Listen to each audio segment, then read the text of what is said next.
that we've cleaned all the components, it's ready to install the new seals. Put a little bit of grease and line the outer O-ring of the seal, and this will provide some lubrication and some additional sealing. Carefully, always be careful of this inner part of the seal. That's the active part. We don't want to touch that.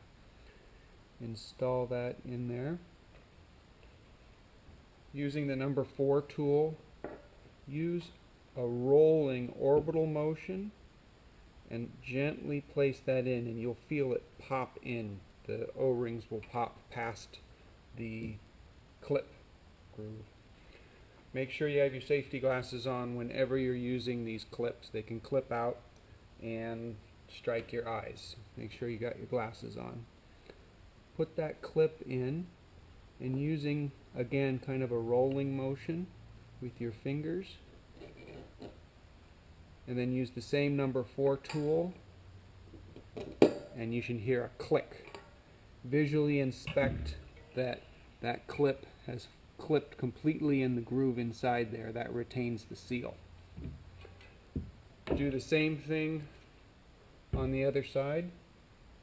Put a little grease on the outside of the seal all the way around it.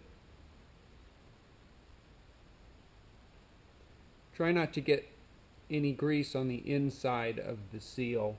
It's not going to hurt it, but that seal isn't designed to have a lot of grease on it.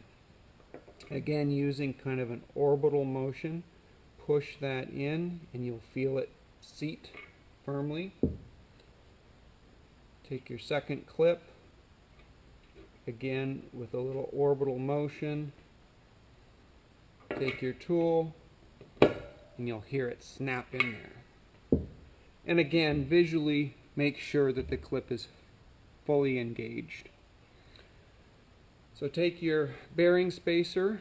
You've inspected that there isn't any grooves or any marking or anything in here.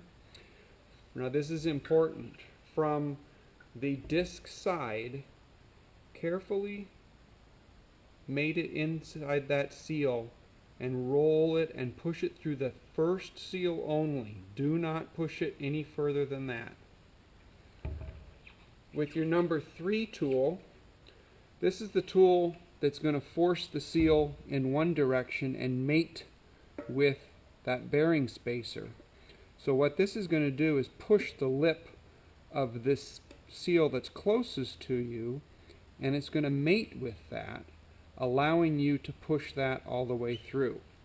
So you can make sure that this number 3 tool has mated with that mandrel in the center, and you can kind of wiggle it around to make sure that it has.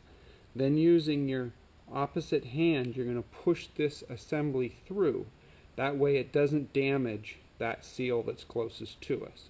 So you slightly feed it through, and now you can remove this tool, and that inner bearing spacer is through both seals. You can, at this point, we're going to install the bearing on the disc side. And you can put just a thin layer of grease on the outside of the bearing. Make sure it doesn't gall in the aluminum. These hubs have a slight lead on them, so it makes it easy to install the bearing. Use your bearing installation tool. And you must do this because you always want to make sure you're driving the bearing in from the outer race and not the inner race.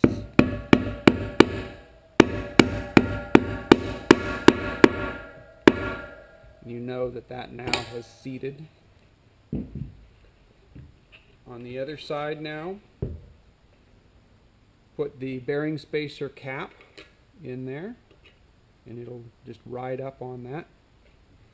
Again, a thin layer of grease on the outside of your bearing just to make sure it doesn't gall. Put that in the lead, and again, using your bearing driver, put that in and drive that all the way home. Now you should be able to put your fingers in there and feel that there's no play, that the wheel spins nicely. It's spinning on that seal. Go ahead and use a little bit of grease on the axle seals. Place them in there. Make sure they're sitting flat under the counter bore. And a little bit of grease on the outside of the adapter. Push that in. And again, do the same thing on the opposite side. Make sure that it's sitting flat in the counter bore there. And the cap on this side, go ahead and place it in there. And that is all there is to it, to replacing the Adaptrac seals.